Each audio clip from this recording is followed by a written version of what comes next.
Ôi, đã rồi sáng kêu tới invite chỉ phải đấy cũng lên. Tuần chủ mà hiện in mania phone just tăng cần soi đó na. Chúng mình thì xem cần soi đó cái video hi version thu mà upload cái tiếng này English Hindi lệ. Mình sau in chúng tiếng cái upload thế này chuan in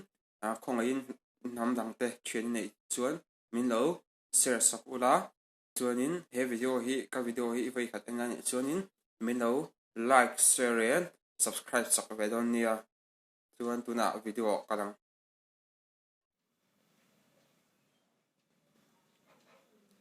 ole soi tongin tun ba chuanin mania phone recharge da kan soi dona ma sabara chuanin e tuna karon soi tu ri Jio phone recharge da nan dia e ama sabin my Jio kan lu tanga my Jio apps a my Jio apps nei lo ni chuanin play store a khan I lo download menga chuanin heta hianin complain vel hi a en thei vek boka ni khata kan man zate ni khata man tung kan la nei zate ani ha en thei vek boka ni chuan recharge a hen kan lu tang en lot chung thil kan sei le lokanga mania in recharge tu hian benga account kan nei anga ya chuan ATM card kan nei ngai boka ni chu mai ba ka ATM card ta poisa po om telangai khanin 145 fi kan thlang chinanga za somni pangaman hi chuan heta baya hin kan metang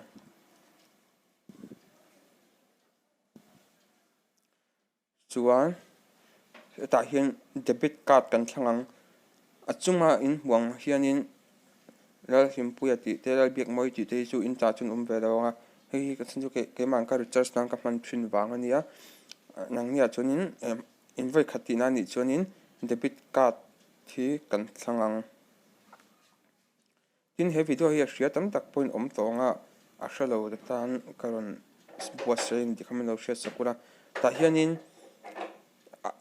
fill up tura lo om ta card number hi ATM card hunga number tam do kha ania chuanin expire month hi le expire year hi I card ATM card a khanin expiry date oma khami kha ita le meyanga chuan CVV code ti hi chu ATM hnunglam kha han en la ta khanin number a in khuanga a in khu lo pathum digit thum awanga a in khu ti khan thil inbel ang do in khu kha awanga khata khata mi pathum digit thum in khu lo angalang kha khami kha fill up lenga name on the card ti a hianin card holder kha yen lowanga ming kha izia kanga chuanin card number hi ti sual pa hi allu tuka film khonda in type lu tanga chuanin kan fill up so chuan kan lu tanga chuanin hi time direct tin kan lu ta 1 3 1 chuan can be in fill up so khan in lu tanga redirecting to bank page tianga chuanin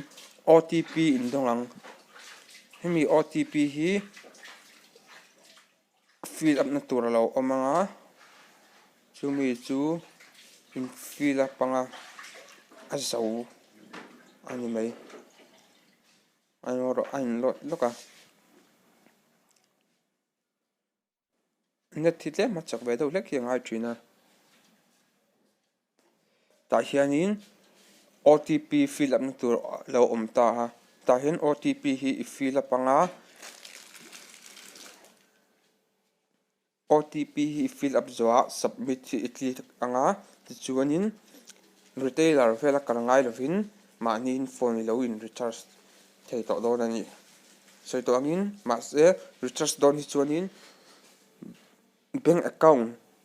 ang nei anga ya ATM card nei anga ya ATM card nei pon poisa nei telanga ya ni ki hakan soi le ram ani chu he video hi try din chuan min lo like share in min lo subscribe sak ve don nia in tan tips sang tenen karon let leang